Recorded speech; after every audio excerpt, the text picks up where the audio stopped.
Okay, hello you guys. Just trying to find something here, but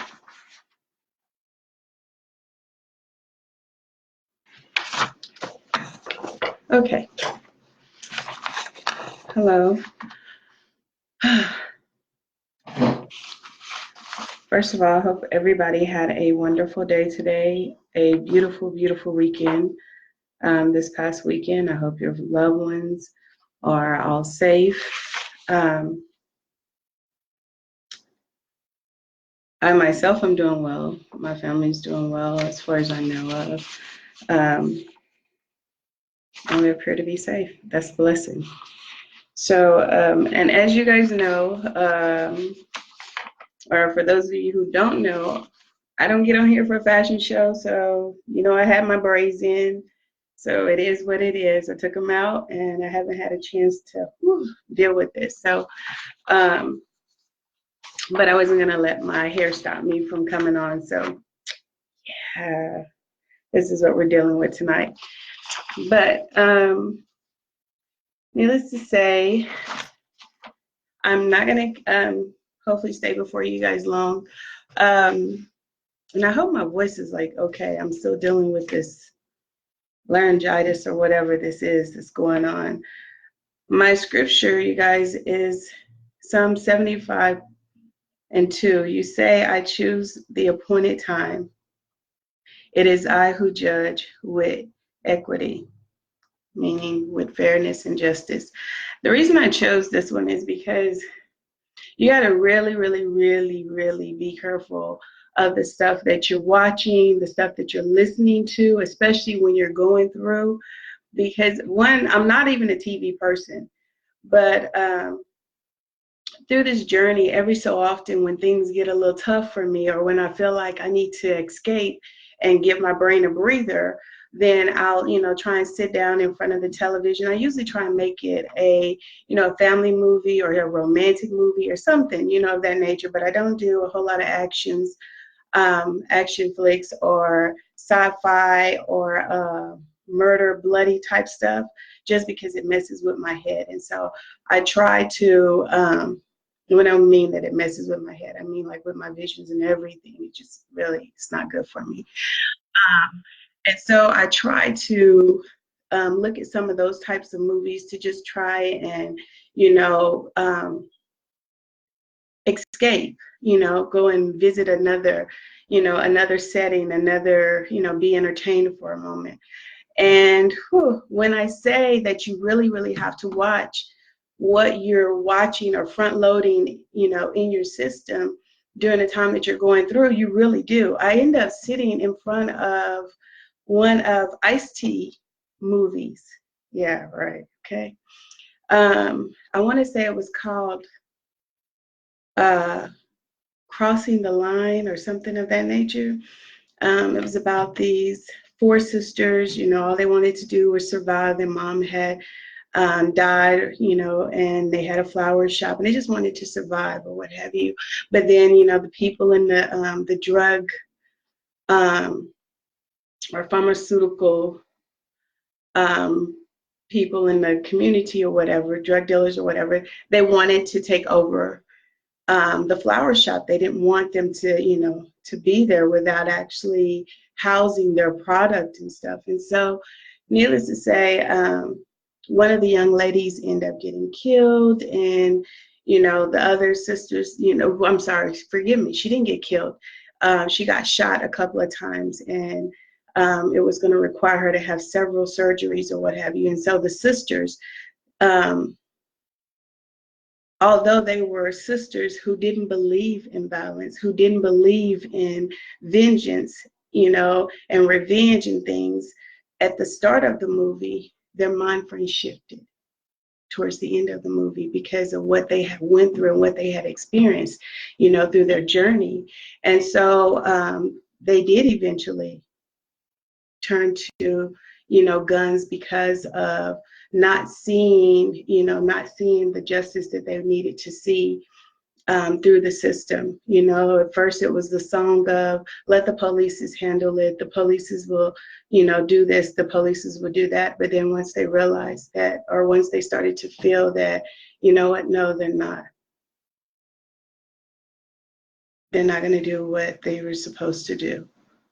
Then they started to feel like they needed to take matters in their own hands. And so watching this movie, I listened to Ice-T. One of the men in the movie scene, one of the men in the movie scene that, you know, seeing that one of the bad guys, the drug dealers, had went and broke into the flower shop or what have you, and actually attacked one of the young ladies. And so he was actually dating one of the sisters. And so he decided that he was going to go and, you know, man up, so to speak, and try and, you know, deliver a message to them to leave those, you know, to leave those ladies alone. And unfortunately, when he did it, he ended up robbing a kid or what have you. And the kid was holding product that belongs to Ice-T. And so the kid felt guilty because he got robbed. And so the kid then went and robbed other people to try and, you know, accommodate or make right the property that was stolen from him, you know, that belonged to Ice-T. He wanted to show him that, you know, he wanted to make good on that stuff. And so this kid went and robbed somebody else. And I listened to Ice-T talk to him. And, you know, it's like in one part of the movie, well, first of all, when I first, as I'm looking at it, I'm thinking vengeance, you know, vengeance is mine, thus says the Lord, right? And then, but I'm listening to Ice-T, you know, tell this little kid, you know, he's like, so what did you do? He said, I wanted to make good of the, you know, of your merchandise that was taken from me, that was stolen from me. He said, I felt like I was responsible for that. So I wanted to, you know, make good on it. So I went and I got you these watches. So he pulled these watches out. And Ice-T asked him, he said, so where did you get the watches from? He said, did you rob somebody? Did you steal them from somebody else? And the kid said, yes. He said, was it the same people who, you know, who had robbed you? And he said, no, it was different people. And so he told him, he said, you know what? He said, when you know, he says, it's an eye for an eye.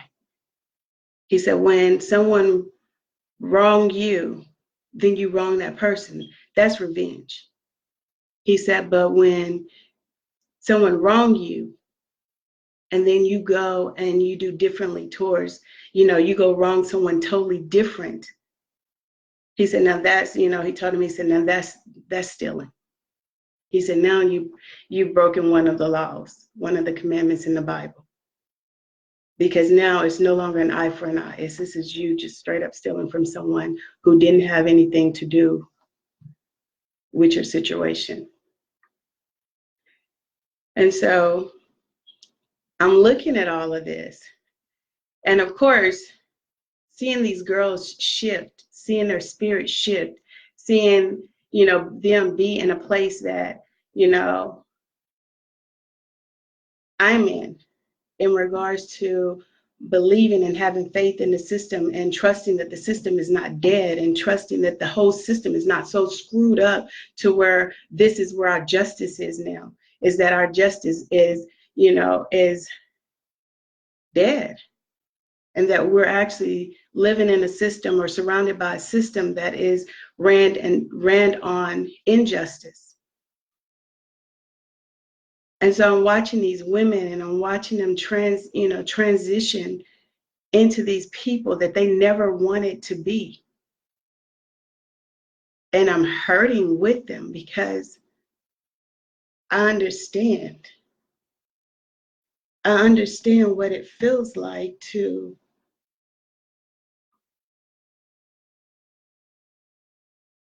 have so much faith in a system that is said to exist to protect us, to serve us, to make right wrongs,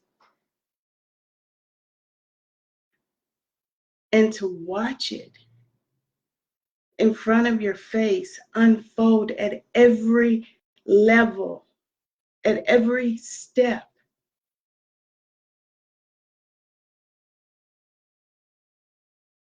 I understood that. Before my brother died, I didn't understand that.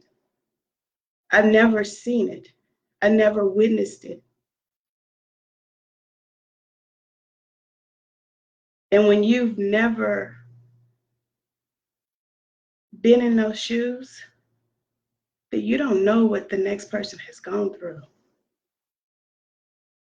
You don't know what the next person has experienced.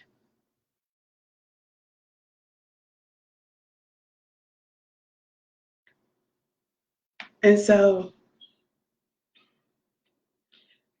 I hope you guys take away from, and I'm not going to even say my journey, because it's not just my journey, because you guys make an effort to check in and you watch this and you listen to me go through this, and you're probably looking at the videos and the images and everything. And so it's our journey. But I hope that with our journey that we're going through, that when you hear, because now when I hear people talk about their pain within our system and how our system is dysfunctional, I can relate.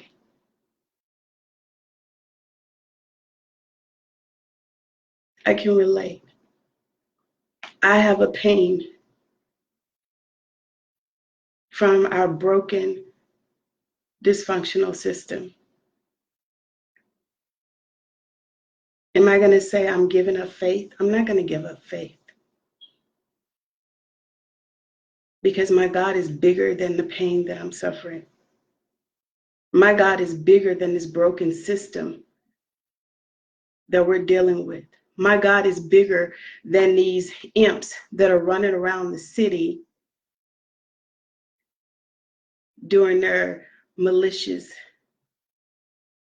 and unprofessional misconduct. My God is bigger than this whole mess. Is it disappointing? It is disappointing. It's disappointing to me because as a young kid, I thought, even as a teenager, I thought, this is what I want. I want to be an officer. I want to be someone that serves my community.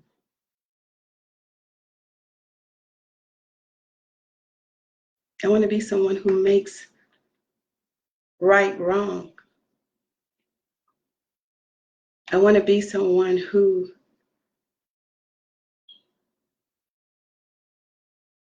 somehow, smooth over chaos to where it reveals peace. But I never, ever wanted to be feared by anyone, because I believe that it could be done in love. It can be done with love, respect for even those who were making wrong choices.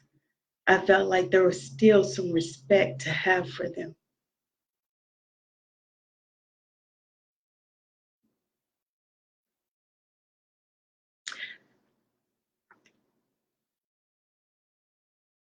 I was thinking, how many people does it take to ruin a city?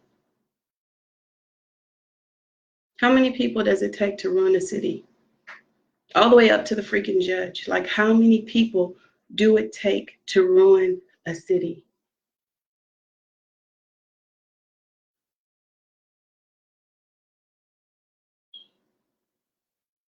And that's not even the most important question, because we already understand that, it's definitely possible. We see the results of a ruined city, a ruined community. So I guess the question is, how many people do it take to make right or wrong in the community? How many people do it take for us to get back to a better place. We're not even asking for great. We're just asking for a better place.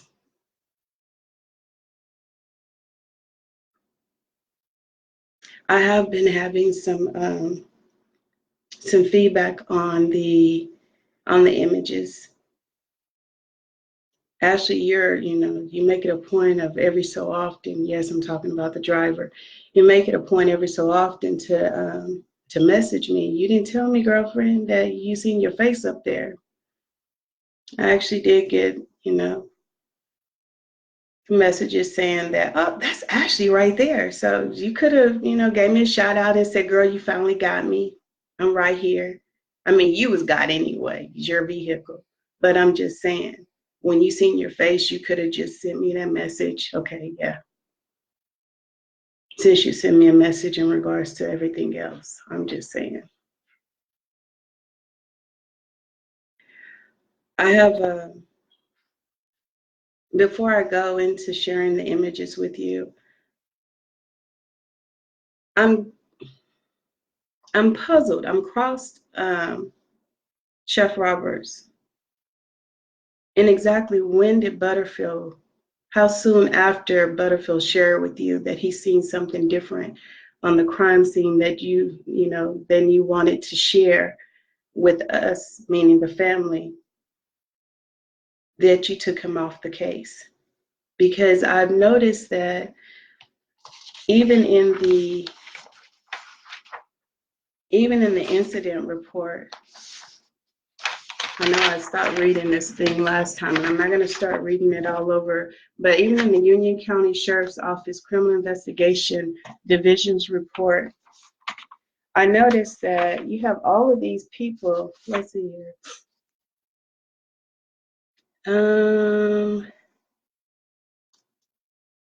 This is 8-9. Okay. You have vehicle one was traveling, struck, no, not this one. On March 11, 2018, at approximately 07:35 hours, deputies were dispatched to Highway 7 in reference to a man laying in the ditch. Okay, deputies, not coroner. Deputy Randy Windham was the first to arrive, and he advised the other units that the subject had been hit by a vehicle and he was currently deceased. Okay, Windham also stated there was a vehicle near the intersection of Highway 7 and Highway 335 that was parked on the shoulder of the road and had some damage to the front end. Sergeant Cole Nold advised Deputy Aaron Gabreth, I guess that's how you pronounce, who was also en route to go check out the vehicle. Here is another deputy that was contacted. No coroner. When Sergeant Knoll arrived, Deputy Windham advised that the deceased, later identified as Donald Manning, now he notified Sergeant Knoll after he arrived, but there's no conversation in regards to calling the coroner, and the coroner is the late Butterfield.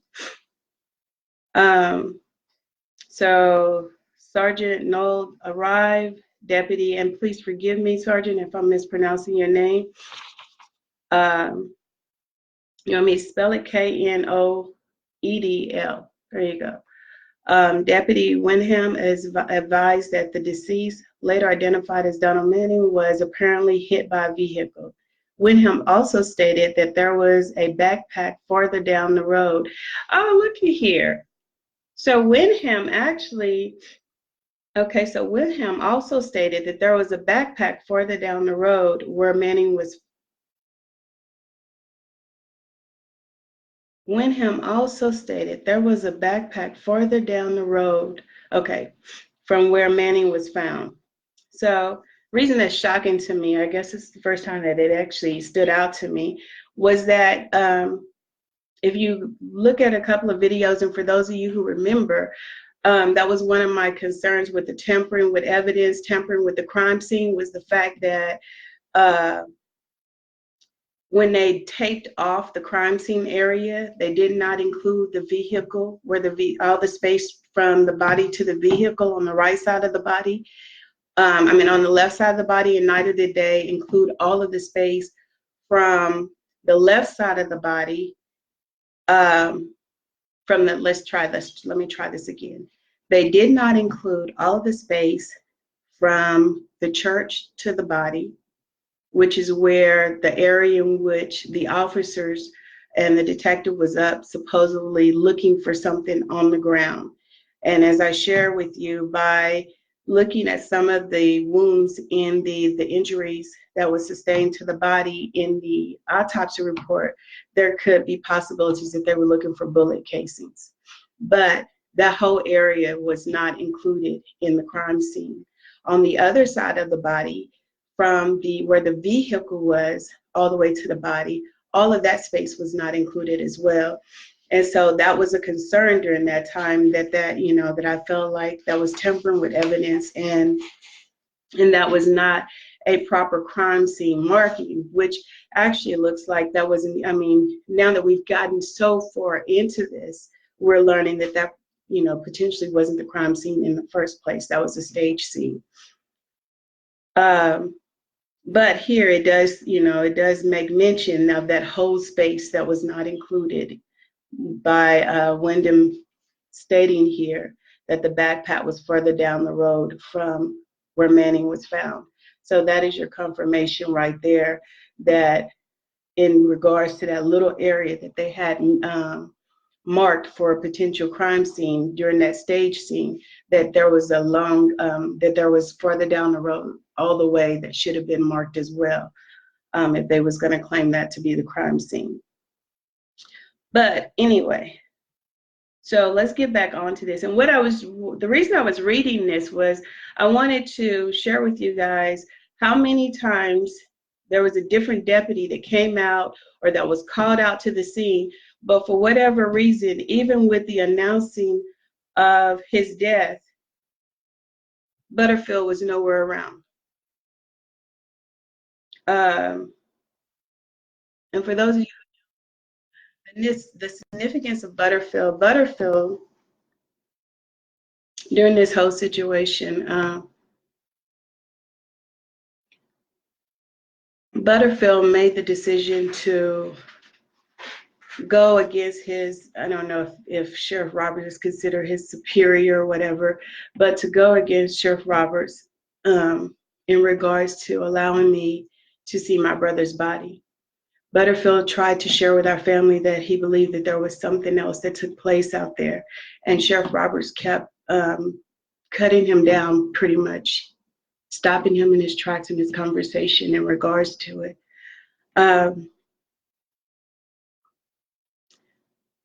May he rest in peace. Butterfield was killed in July of 2018, months after my brother.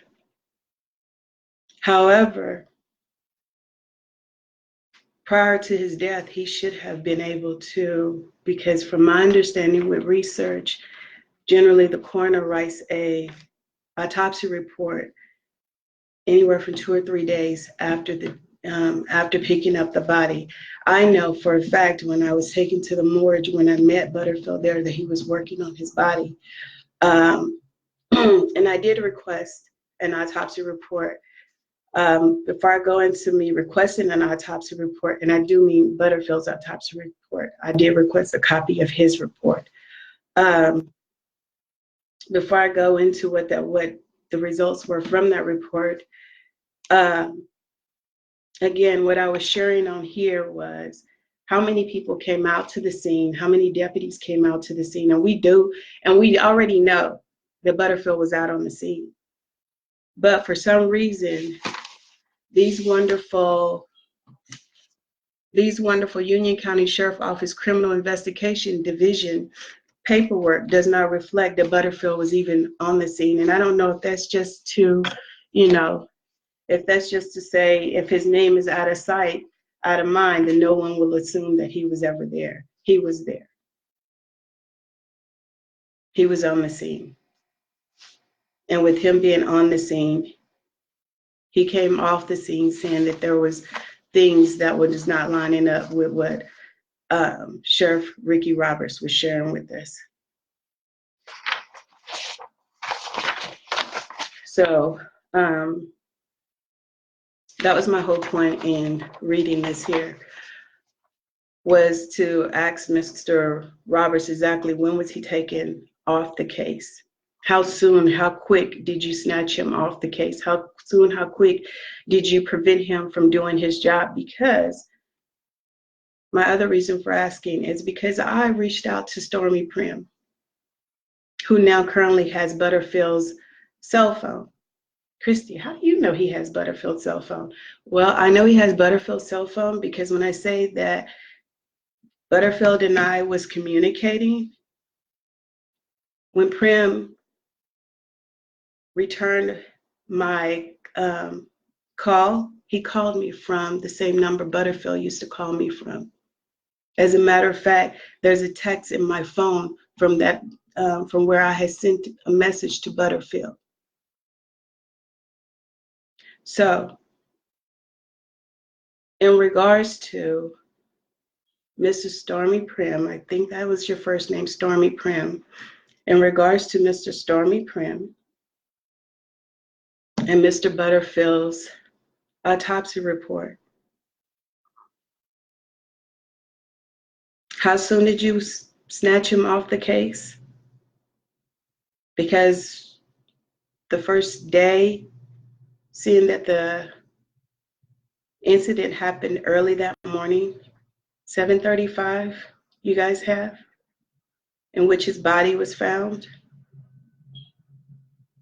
And I would have to double check exactly when it went to Little Rock, but it didn't go to Little Rock right away. Remember, there's a lot of back and forth before it actually went to Little Rock. So he had time enough to do an autopsy report. And when I requested a copy of Butterfield's autopsy report, Mr. Wonderful Prim messaged me back as though he was going to cooperate and he was going to send me a copy of Mr. Butterfield's autopsy report, and he did not. What he did was he sent me a copy of the doctored up crime lab report.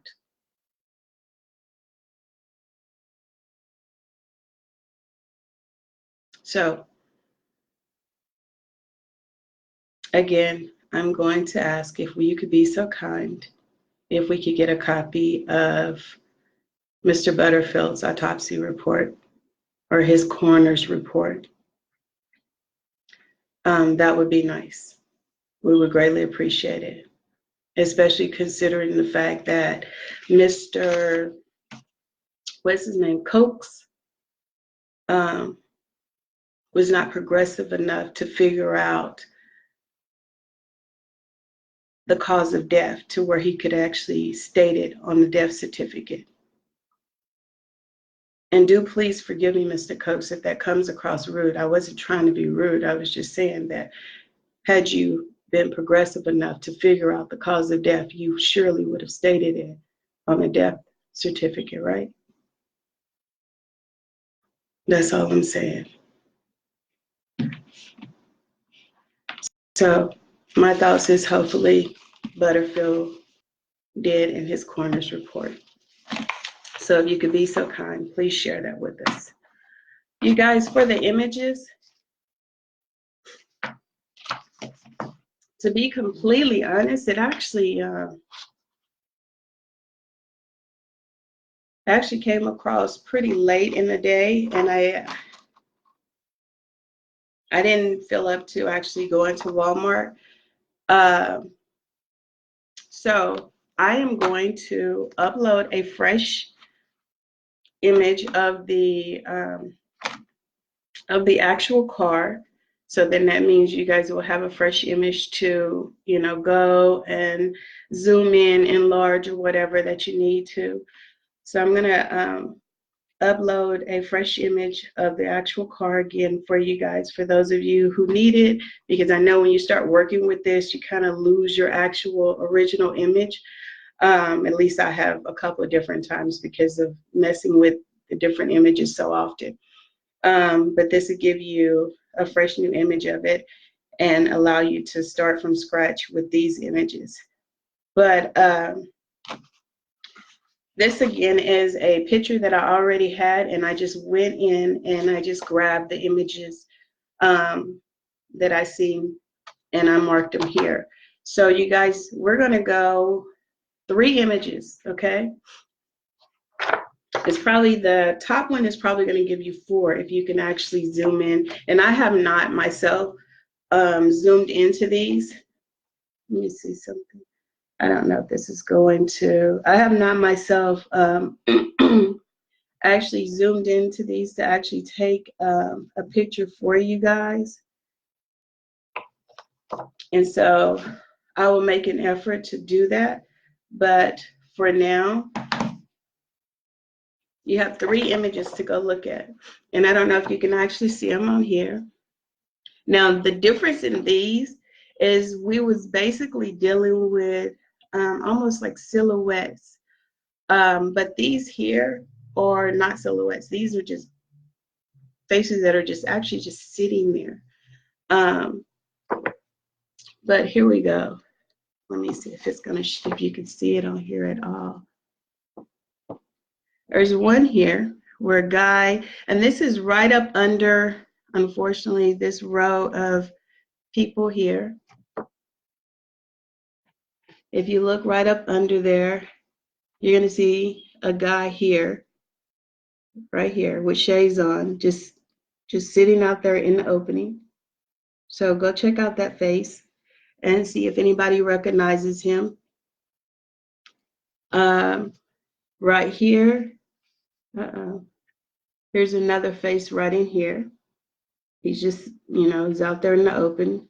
So zoom in on there, see if anybody recognizes it. And here, you're going to, and this is a little, oh, let me see if I can give you more of a direction of where these are. So, 1, 2, so this one here with this wonderful guy is actually right between the second and third person, right up under the second and third person out of this row of faces here. I'm sorry, out of this row of faces. So if you look right up under there, and it's fairly small, but if you know the people, then you're gonna know the faces. So I'm hoping that, and I already know we're not gonna get, people to actually say, oh yeah, although I am getting a couple of people that are responding through them in regards to these. So I'm not going to count that out. Forgive me, Lord. I'm not going to count it out. But anyway, in regards to this face here, it is right above his hat. So right above the first guy's hat, you'll see a face right in there. And like I said on here, this is not the best picture. So once you go back to your original picture and zoom it, make sure that you don't zoom it to where it distorts it a whole lot. I use a magnifying glass and everything to try and help. I did realize, I don't know if I had shared with you guys, I think I did, that one of the better things for me is if I take my phone and take a picture of it, then I don't know if it's going to show up on here at all. But if I take my phone, yeah, it's not. I'll actually upload this with the image of the car. But if I take my phone and zoom in on the picture that way, then I don't lose any of the image, the quality of the image. So I would recommend, if you are able to have the picture or image on your phone and have a loved one's phone there, where you're able to actually zoom it in or look like, act like you're going to take a picture of it, then you probably get a better view of the images, because that works so much better for me. And then the third one is right here at the top here. You're going to see It's a little space right there. Let me see, how can I best, it's not far from the emerald. It's not far from this symbol, but it's right at the tip of this gold, right before you make it to the tip of the gold. And I am putting I am uploading an image like this on my page. So then that way you'll be able to use it to go back to and look at those images. Again, I don't know how many images they need us to submit to them or how many faces they need to see before, they decide to, let the Lord bless them in their heart and all their parts and to move forward in doing, what is needed to be done. But we have to be patient. And that's all I can do at this point is keep doing what I'm doing. As long as I'm giving images and as long as I can make them to where you guys are able to see them, then I'll continue to do that. But in regards to encouraging and motivating law officials to do their part, or even mayors to encourage them to go and, do what they need to do as community leaders, or even board members, who have the power and authority to say, this is not the service that we're supposed to be providing, or you're failing to provide the services according to, according to our professionalism or our professional conduct, and remove those people out of, their seats. I don't have the authority to do that. But there are people who are blessed to be put in those positions that have the authority to do it.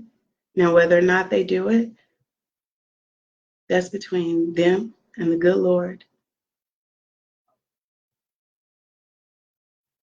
All we can do is continue to do what we're doing, and that's have faith. And no matter what, I want you, even if they decide that, they're going to condone such inappropriate behavior, such unprofessional behavior, such misconduct, I still want you to get your faith together. I still want you to understand that you have an amazing God that can, even though he may not at this time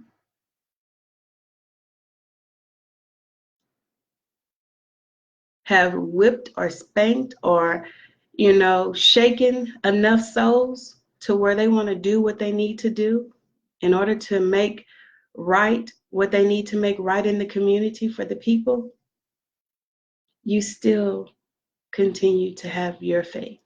You still continue to walk with your head high and understand and know that God's right there. He got you.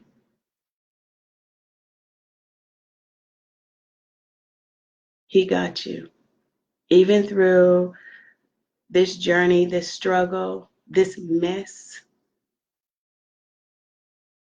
he got you. And you need to walk with your head high for your children. For your children. And you need to understand that these wonderful people that are, that are in uniform, they're human too. It's not, and I don't say that to take anything from them, but they're human too.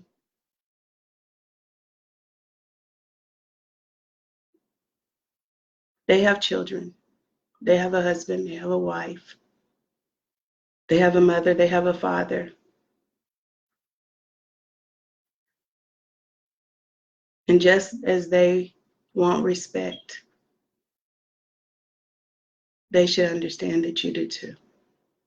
Just as they feel as they deserve respect, they should understand that you do too.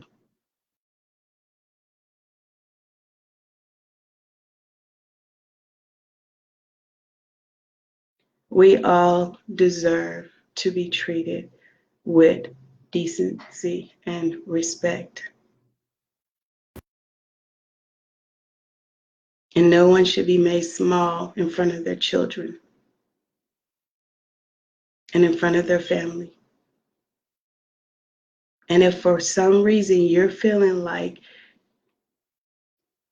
the world has gotten you to a place that you allow it to intimidate you, I don't care if it's because of the mistakes you made. I am not perfect. I make mistakes, but I am not my mistakes.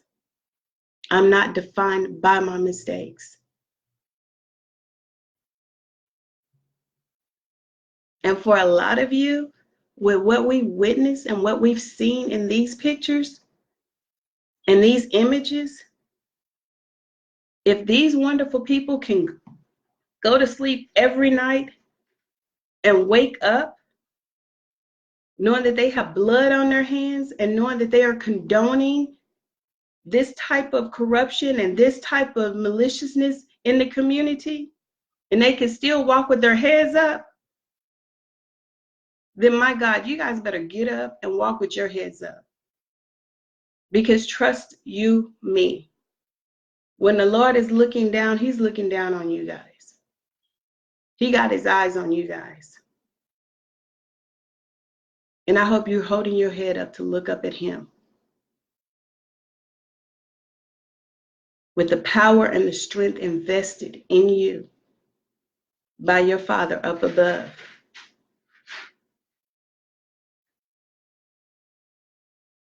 You have done nothing in comparison to what we are witnessing in these pictures.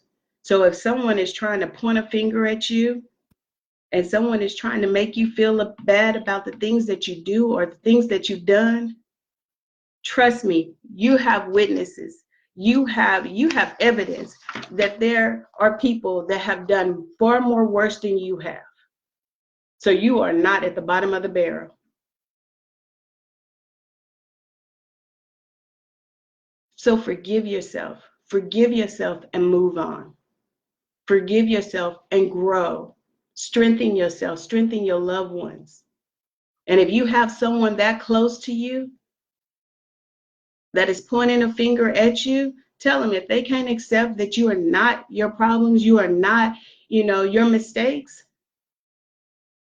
then tell them they need to step. They need to step because you need someone who's going to strengthen you, who's going to forgive you, who's going to help you get past what you've been through so that you can grow, so your faith can grow.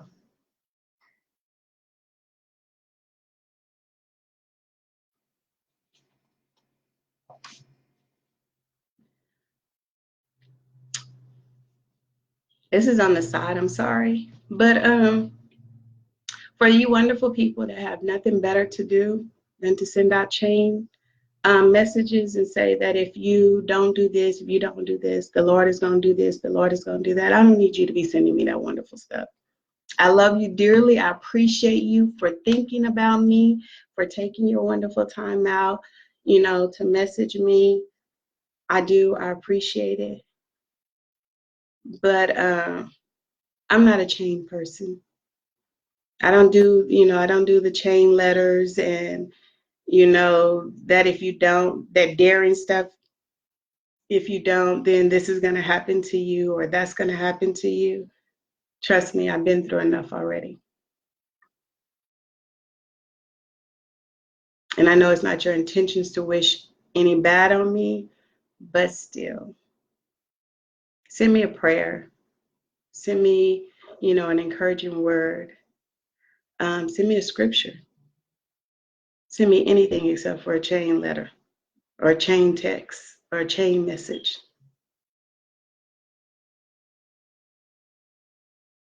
I would truly appreciate it. That's all I have for you guys. Look into those images, and if you notice anybody that you see, again, don't hesitate to message me. Don't hesitate to, hey, try it out. Try it for size. We've been doing this for a couple of months now. You see somebody you recognize, try it. Pick up the phone, call the police. Call the police. Call the police and You know, they supposed to be policing Facebook anyway. They started after my brother, you know, was murdered. They wasn't doing it. They wasn't doing it, you guys, during the time my brother was murdered. So I know, you know, we have some friends and loved ones out there that, you know, that said that, you know, this was put on Facebook, this was said on Facebook, and this and that. And, you know, and the wonderful officers said that they don't use information from Facebook or what have you, you know, and they, you know, they actually didn't start until after my brother was murdered. And then we actually started seeing them strongly kick in and start arresting people. In regards to things that they saw on Facebook. So if you see some people that you recognize, faces, you can try it out for size. You know, you can message me, you know, share with me the names, you know, information or whatever. I've even gotten some text messages from 2018 here recently, you know, where people were conversating about my brother and about, you know, the police, you know, questioning, you know, coming to certain locations, questioning people, whatever, or asking to see their phone. But it was interesting enough because it didn't say that they confiscated the phones, which they share with us that they, and that's another thing.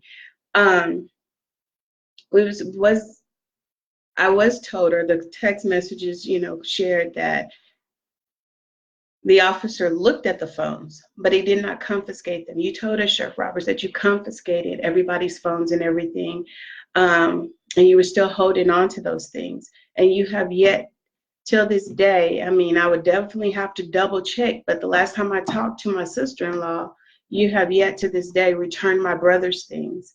But it appears that you never confiscated these wonderful people items. You didn't keep their things.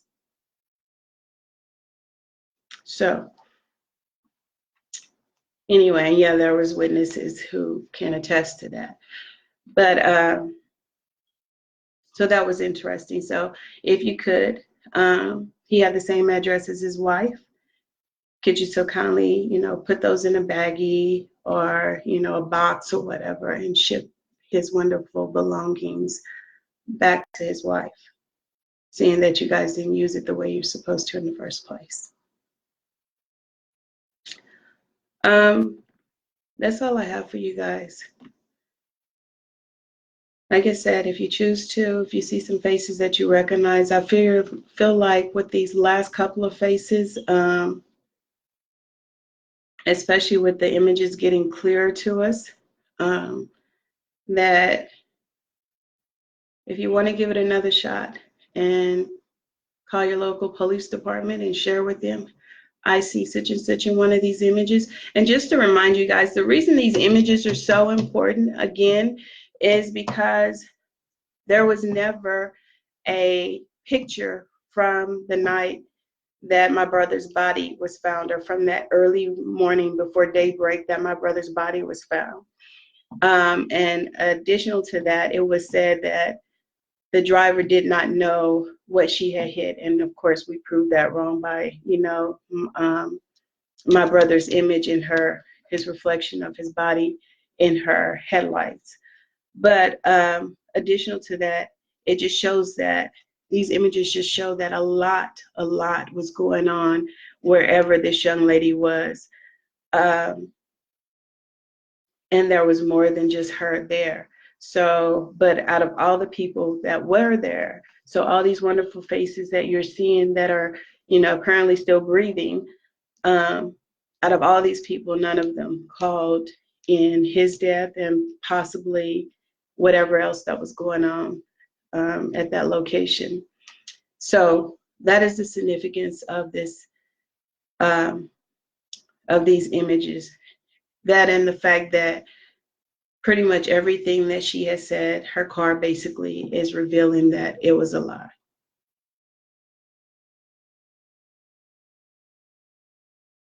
But God. Another way in which we get to see how awesome He is. Good night, you guys. Be safe.